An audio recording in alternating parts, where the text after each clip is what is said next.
Okay बेटा, तो हमने जो अभी बात की थी उसके अकॉर्डिंग देखें, मैं जल्दी से उसको एक ओवरव्यू कर रहा हूँ। लास्ट वीडियो में जो हमने बात की थी कि हमने क्लास बनाई थी जिसका नाम हमने रखा था क्या, स्टूडेंट। ठीक है। और उसके अंदर हमने ये जो चीज़ मेंशन की, ये क्या है बेटा, ये बायोडाटा का हमारे पास मेथड है। ठीक है। और ये हमने क्या बनाए थे, ये सारे के सारे यूज़र से वैल्यूज़ इनपुट कराई थी। ये वैल्यूज़ क्या हैं जो यूज़र इनपुट कर रहा है। ठीक है। यूज़र ने ये तीन वैल्यूज़ यहाँ पे क्या कर दी, इंटर कर दी, नेम, क्लास, सेक्शन। और यहाँ पर हमने क्या कर लिया बेटा, यहाँ पर हमने जो है वो इसका ऑब्जेक्ट बना लिया। This is called object. ठीक है। ऑब्जेक्ट का नाम क्या हो गया, माई स्टूडेंट वन। ये क्या है बेटा, ऑब्जेक्ट नेम है। सही है। अब मैं इसके रेफरेंस से, क्योंकि ये इस क्लास का ऑब्जेक्ट बनाया, क्लास मैंने राइट साइड पे लिखी है स्टूडेंट। और अब उसके बाद क्या हो रहा है कि my student one dot biodata. जब मैं इस बायोडाटा को कॉल कर रहा हूँ तो यूजर ने जो भी वैल्यूज नेम, क्लास और सेक्शन में दी थी वो सारी की सारी मैंने कहाँ पास कर दी बेटा, यहाँ पर पास कर दी। अब ये वैल्यूज यहाँ पे जाएंगी और उसके बाद नेम की वैल्यू यहाँ कॉपी हो जाएगी, क्लास की वैल्यू यहाँ और सेक्शन की वैल्यू यहाँ। अब ये जो तीन चीजें मैंने बनाई है ये क्या है बेटा, ये सेल्फ करके तीन वेरिएबल्स हैं। ये तीन करके बेटा यहाँ वेरिएबल्स हैं। ये जो लिखा हुआ है ना सेल्फ डॉट नेम, ये क्लास वेरिएबल के, ये क्लास वेरिएबल कहलाता है। ठीक है। ये जो सेल्फ डॉट नेम लिखा है ये क्लास के अंदर जब आप कहीं पे यूज करेंगे तो उनको आप सेल्फ डॉट करके आप यूज करेंगे। अच्छा, जरूरी नहीं आप यहाँ सेल्फ डॉट नेम ही लिखें, आप ये भी लिख सकते थे सेल्फ डॉट एन और सामने आप लिख दें नेम, मसला नहीं है। तो सर हम ऐसा नहीं कर सकते कि हमने ऊपर लिख दिया एन इक्वल्स टू नेम और नीचे सेल्फ एन लिख दिया। क्लास से पहले ही हमने डिफाइन कर दिया नहीं कि नहीं, एन जब लिख हम दिया। एज अ पैरामीटर यहाँ पर लेकर आ रहे हैं ना, एज अ क्लास नहीं, वो आपको डायरेक्टली रखना पड़ेगा, डायरेक्टली रखना पड़ेगा तभी जाके वो वैल्यू साइन करेगा। सही है। तो आप क्लास के अंदर वेरिएबल को जब भी असाइन करोगे ना, उसको कोई वैल्यू दोगे तो सेल्फ के साथ ही दो। ठीक है। तो सेल्फ डॉट नेम आ गया बेटा, ये वैल्यू इस वेरिएबल में असाइन हो गई, जो क्लास यूजर ने दी थी वो यहाँ असाइन हो गई, सेक्शन यहाँ असाइन हो गया। अब मैंने क्या किया, इसी मेथड के अंदर प्रिंट करके इन सारे वेरिएबल्स को क्या कर दिया, प्रिंट कर दिया। तो मैंने इन सारे मेथड को जब बेटा प्रिंट किया है तो ये सारी की सारी चीजें स्क्रीन के ऊपर हमें नजर आ रही थी, जो कि लास्ट वीडियो में मैंने आप लोगों को एक्सप्लेन किया था। ठीक है सर। चलें अब जरा बात को आगे लेके चलते हैं।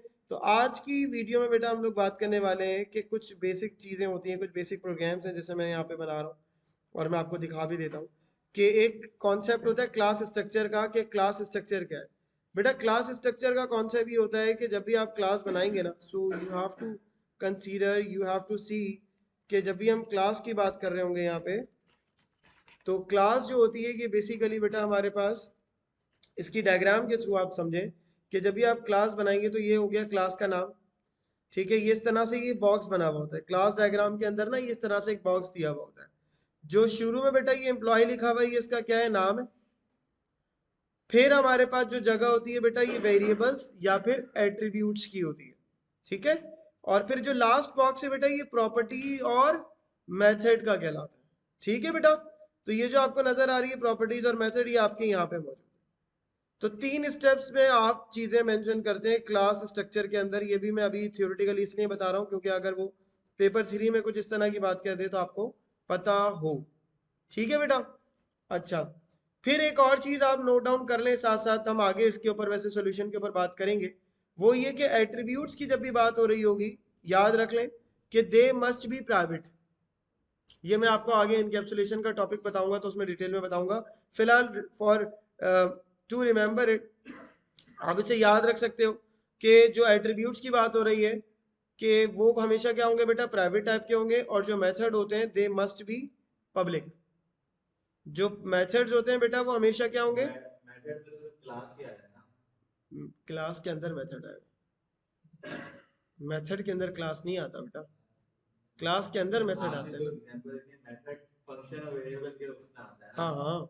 क्लास भी तो वही चीज हुई ना। नहीं, क्लास के अंदर दो, अभी ये सारी चीजें क्लास के अंदर होती है।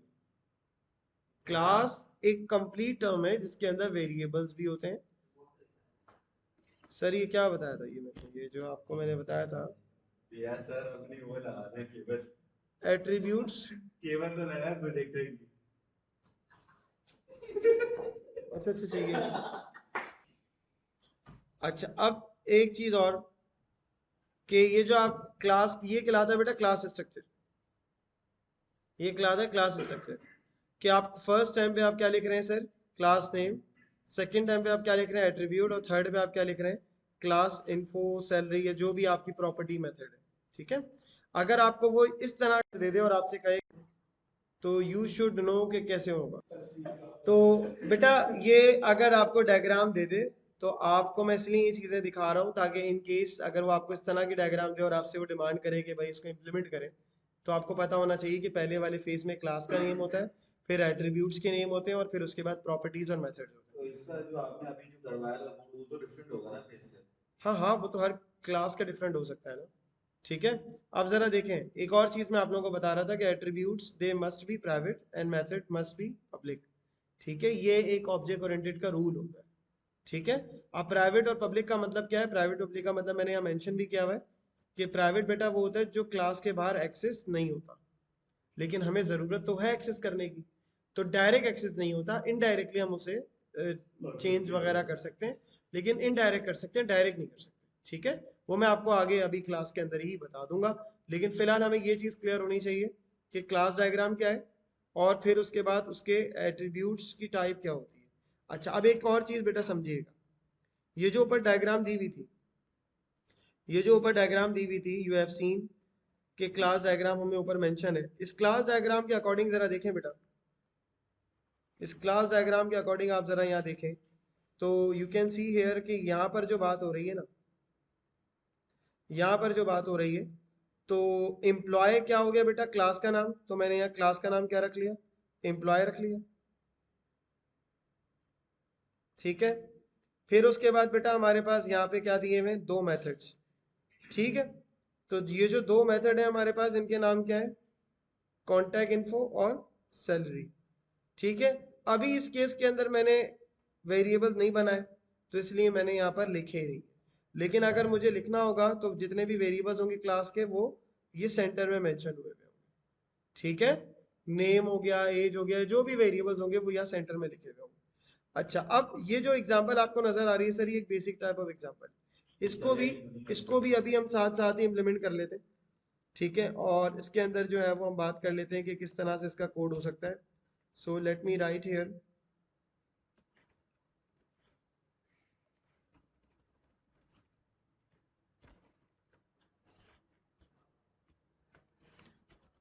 Class employ. अब जैसे मैं बेटा इम्प्लीमेंट कर रहा हूँ ना, you people must implement it, ठीक है। लाजमी इम्प्लीमेंट करें क्लास वीडियो के साथ या वीडियो के बाद, जैसे भी आपको सही लगे। कॉन्टेक्ट इन्फो, मेथड्स पब्लिक होते हैं और एट्रीब्यूट्स प्राइवेट होते हैं, ठीक है। कॉन्टैक्ट इन्फो, और उसके बाद मैंने जैसे यहाँ पर रख लिया प्रिंट, चलें एक काम और कर लेते हैं ना, कॉन्टैक्ट इन्फो, अब इसके अंदर हम दे देते हैं पैरामीटर्स नेम और एज, क्योंकि वेरिएबल्स दिए हुए ना, तो मैं यहाँ दे देता हूँ नेम और एज, जो क्लास डायग्राम है उसके अकॉर्डिंग कर लेता हूँ मैं सॉल्व। अब जब मैंने नेम और एज यहाँ दिया है बेटा, तो मुझे सेव भी करना पड़ेगा, self dot name is equal to, या सेल्फ डॉट एन कर लेते हैं नेम, ताकि आपको कंफ्यूजन खत्म हो जाए कि सेल्फ के नाम के साथ जो चीज़ है वो एज इट इज़ होना ज़रूरी नहीं है, और ये एक अलग वेरिएबल है और यहाँ ये एक अलग वेरिएबल। अब मैंने इसको प्रिंट कर दिया, तो self dot N comma self dot A, ठीक है बेटा, ये आ गई कॉन्टेक्ट इन्फो। फिर हमारे पास क्या आ गया, सैलरी। अच्छा, ये सैलरी प्रिंट करनी है, इसके अंदर सेल देखें ऑटोमेटिकली आते जा रहा है, और यहाँ पर आपने प्रिंट कर दिया, लेट सपोज आपने यहाँ 50,000 ये वैसे ही लिख दिया, ठीक हो गई बात। अब ये बेटा आपकी क्या बन गई, क्लास बन गई।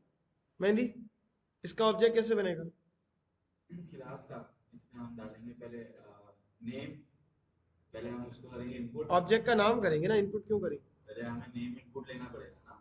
चले, हाँ, नेम वगैरह में पैरामीटर में पास करना है, तो उससे पहले हम नेम इनपुट लेंगे, तो क्या लिखेंगे sir, name equals to input enter the name, input enter the name, और फिर एज है, एज को भी ऐसे ही लिखेंगे, age input age age is equal to input enter, enter age, ठीक है बेटा। अब ये जो नेम और एज मैंने इनपुट लिया है, ये यूजर से लिया है, और अब मैं इसका ऑब्जेक्ट बना रहा हूँ। कैसे लिखते हैं ऑब्जेक्ट, एम्प्लॉय लेंगे, माय माई एम्प्लॉय एम्प्लॉय कह दें या ओबीजे एम्प्लॉय कह दें, बताना मकसद ये कि माए होना ज़रूरी नहीं है, क्योंकि जो वीडियो में बच्चे देख रहे होते हैं ना वो फिर ऐसे ही रट्टा मार लेते हैं।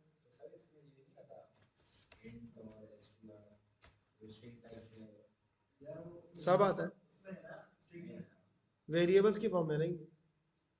अच्छा, एज के साथ तो आएगा,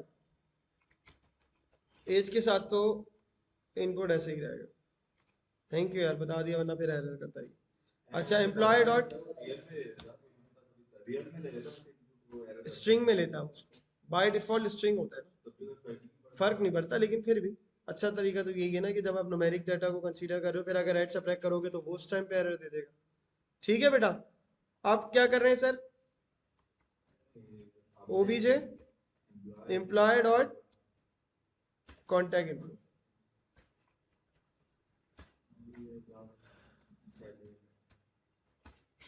डॉट सैलरी। ठीक है बेटा, अब जरा देखें, क्या मैं इस कोड को चला के जरा आपको दिखाता हूँ। Now you can see here कि ये हमसे पूछ रहा है भाई, हम एम्प्लॉय का नेम क्या रख लें भाई? हम रख लेते हैं मूसा। ठीक है जी, हमने मूसा नाम रख लिया, और एज हमने रख दी भाई 25। अच्छा, अब क्या प्रॉब्लम आ गई भाई? प्रॉब्लम ये आई है कि हमने जब कॉन्टैक्ट इन्फो को कॉल किया, we did not give parameters over there, name comma age. अब चलाएं कोड।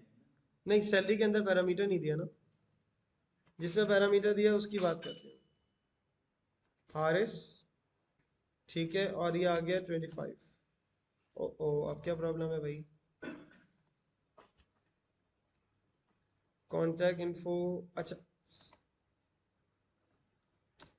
कितनी बड़ी मिस्टेक की है मैंने, चलो ये हो जाती है खैर। Object employ dot contact info, उसके अंदर पैरामीटर्स। ठीक है, अब सही है कोड। हारिस 25, दोनों चीजें। ठीक है बेटा, तो ये जो कोड हमारा हो गया बेटा, ये बेसिक कोड हो गया। अब यहाँ पर एक और चीज होती है। अच्छा, वैसे तो ये मैं कॉन्टैक्ट इन्फो के अंदर पैरामीटर ले रहा हूँ, किसी मेथड के अंदर भी हम पैरामीटर लेकर कर सकते हैं काम, लेकिन ऑब्जेक्ट ओरिएंटेड के अंदर हम मोस्टली क्या करते हैं, कंस्ट्रक्टर का एक कॉन्सेप्ट बनाते हैं। कंस्ट्रक्टर भी काइंड ऑफ आप कह सकते हो कि ये आप, जो कंस्ट्रक्टर होते हैं ये स्पेशल टाइप ऑफ ऑब्जेक्ट ही होते हैं बेटा। ठीक है, अब हम बात कर लेते हैं कि कंस्ट्रक्टर का कॉन्सेप्ट क्या है। तो कंस्ट्रक्टर का कॉन्सेप्ट समझाने के लिए बेटा मैं आपको यहाँ पे लिखवा देता हूँ कि कंस्ट्रक्टर का बेसिक डेफिनेशन क्या है, या डेफिनेशन तो नहीं, मतलब ये कि वो डेफिनेशन वैसे नहीं इसकी पूछता, फिर भी आपको अगर वो पूछ ले तो आपको पता होना चाहिए, तो उसके लिए मैं आपको यहाँ गाइड कर देता हूँ कि आप यहाँ बताएंगे बेटा कंस्ट्रक्टर। कंस्ट्रक्टर में आप यहाँ लिखेंगे कि ये वही मेथड ही होते हैं जो कि अभी तक आप लोग पढ़ के आ रहे हैं, अभी जो हमने पढ़े ना प्रोसीजर फंक्शन, वही चीज ही है। ठीक है, तो कंस्ट्रक्टर की बस डेफिनेशन ही हो जाती है,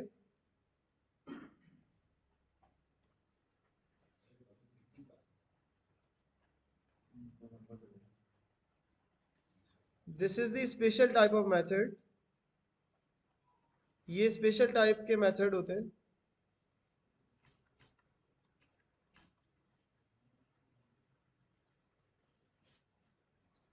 these are special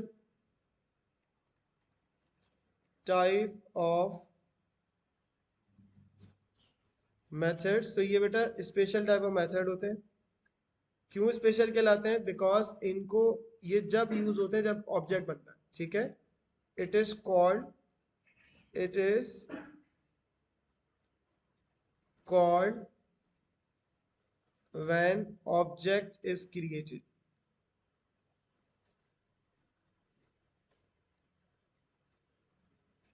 इसको बेटा कब कॉल किया जाता है? जब ऑब्जेक्ट क्रिएट किया जा रहा होता है। Are you getting my point? ठीक है बेटा, सो एक चीज को बड़ा बहुत ज्यादा टेक्निकली समझ के चलना है कि कंस्ट्रक्टर क्या होते हैं, स्पेशल टाइप ऑफ मेथड होते हैं। कब कॉल होते हैं? जब ऑब्जेक्ट क्रिएट किया जाता है। ठीक है, इनको कब यूज किया जाता है? वैल्यूज असाइन करने के लिए यूज किया जाता है मोस्टली। ठीक है, सो दीज आर, या this is used to initialized values. Most cases में इसका यही काम है। ठीक है, या आप कह सकते हैं 100% इसका यही काम है। This is use to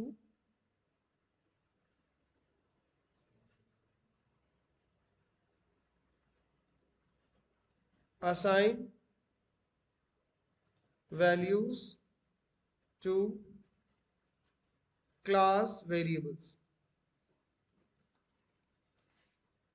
class के जो बेटा वेरिएबल्स हैं हम उनमें जब भी वैल्यूज असाइन करने की बात कर रहे होते हैं तो हम जो है वो कंस्ट्रक्टर के थ्रू ये काम करते हैं।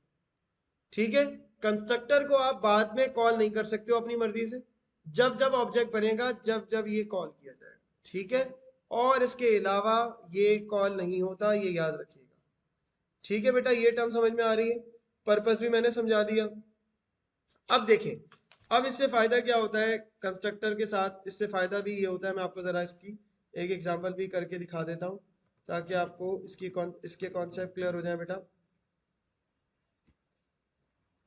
कि मिसाल के तौर पर ये एक एग्जांपल है जो मैं आज की क्लास में आपको करवाना चाह रहा हूँ डिस्कस। देखें यहाँ पर ये एक एग्जांपल है, ये मैं अभी इम्प्लीमेंट भी करके दिखा दूंगा आपको।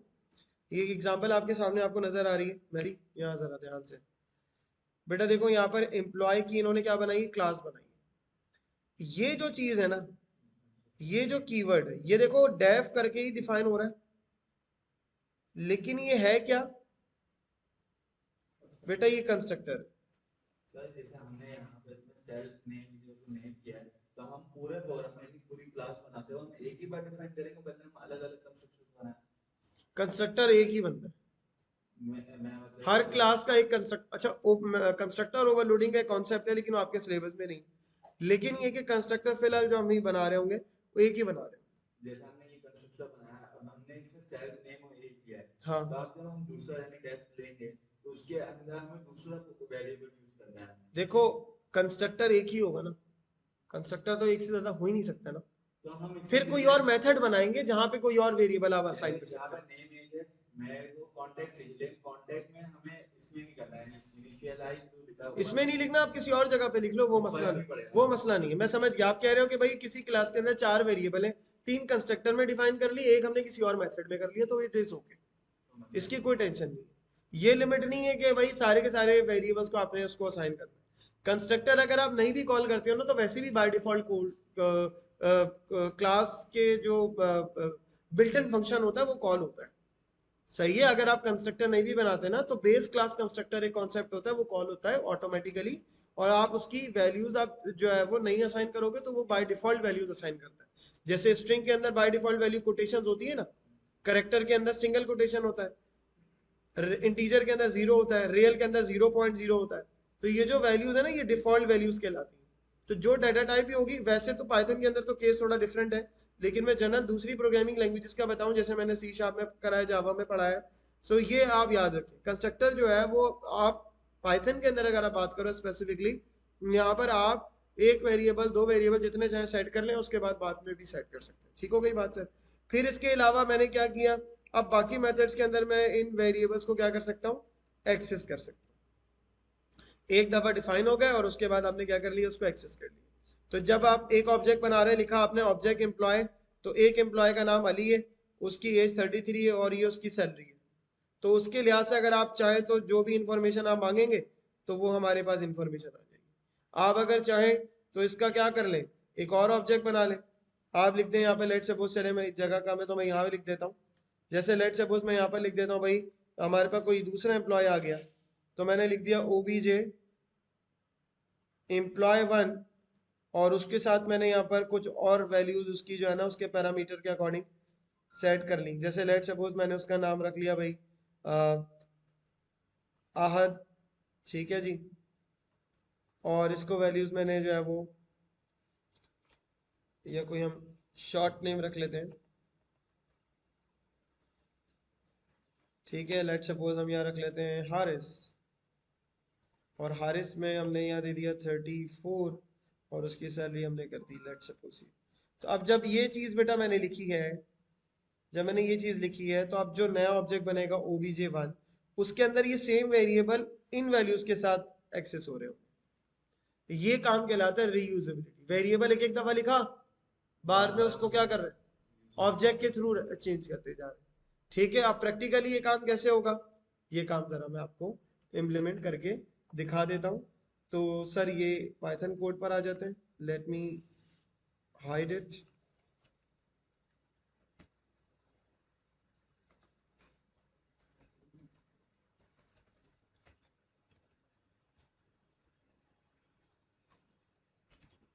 अब मैंने यहाँ लिखा क्लास। चले अब मैं कोई और एग्जांपल ऐड कर लेता हूँ। जैसे मैं यहाँ पे कह देता हूँ टीचर। एक क्लास बनाई मैंने टीचर की, ठीक है। उसके अंदर मैंने कंस्ट्रक्टर बनाया डेफ अंडरस्कोर इनिट। ये कीवर्ड्स थोड़े से याद रखने पड़ेंगे आप। अब कंस्ट्रक्टर, अब मैंने क्या किया, मैंने कहा यार मैं टीचर के जो तीन चीज़ें मैं फिक्स कर लेता हूँ। जैसे मैं टीचर का नेम ले लेता हूँ इनपुट, तो टी नेम। फिर मैं कह देता हूँ टी एज। और फिर मैं कह देता हूँ टी ईमेल। ठीक है जी। ये फिक्स फर्स्ट टाइम पे जैसे रजिस्टर कर रहे हैं उसी टाइम पे चीज़ें इनपुट ले ली। ठीक है सर। अब उसके बाद मैं वेरिएबल्स बना लेता हूँ। Let suppose if I say self dot teacher name is equal to T name. मैं ये अलग इसलिए रख रहा हूँ जान के, ताकि आप इस पर कंफ्यूज ना करें कि क्लास वेरिएबल और पैरामीटर सेम हो सकते हैं, नहीं हो सकते, डिफरेंट भी हो सकते हैं। ठीक ठीक है जी। Teacher age is equal to T age self dot teacher email is equal to T email. ठीक है भाई, जब कंस्ट्रक्टर कॉल होगा डायरेक्टली वेरिएबल्स की वैल्यू सेट हो जाएगी। ठीक है। अब इसके रेफरेंस से अगर आप चाहें, जैसे मैं कह देता हूँ टी इन्फो, और इसके अंदर मैं रख लेता हूँ लेट सपोज प्रिंट। अब मैं कह देता हूँ भाई self dot teacher name self dot teacher age और self dot teacher email. Email पहले सॉरी, ईमेल पहले आ गया, तो इसको हम चेंज कर लेते हैं भाई।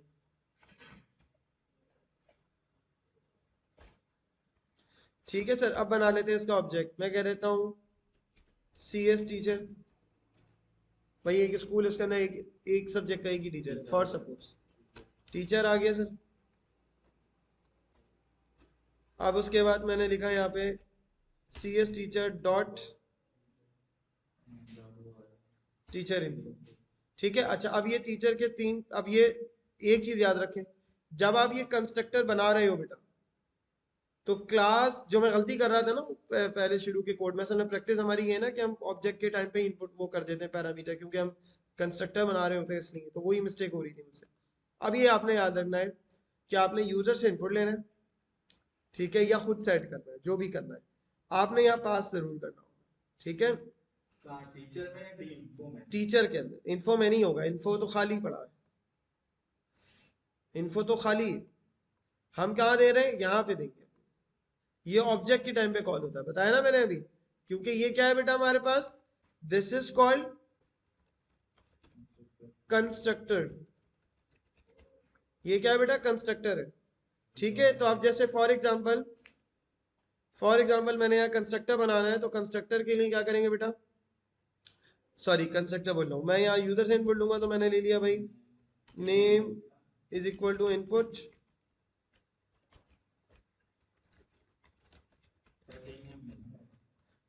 यही तो मैं आपको सिखाना चाह रहा हूँ, कुछ भी नाम रख ले भाई, क्योंकि यहाँ पर ये क्लास के बाहर की चीज है। ठीक है जी। Age is equal to integer input enter as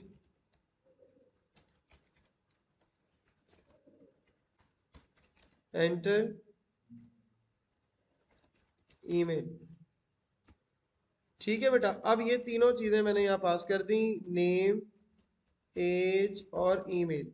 अच्छा, अब ये तीनों चीजें बेटे को, ये जो नेम है कहाँ आएगा, टी नेम के अंदर आएगा, और फिर क्लास वेरिएबल टीचर नेम में जाएगा। फिर ये एज, ये टी एज के अंदर आएगी, और फिर ये टीचर एज के अंदर चली जाएगी।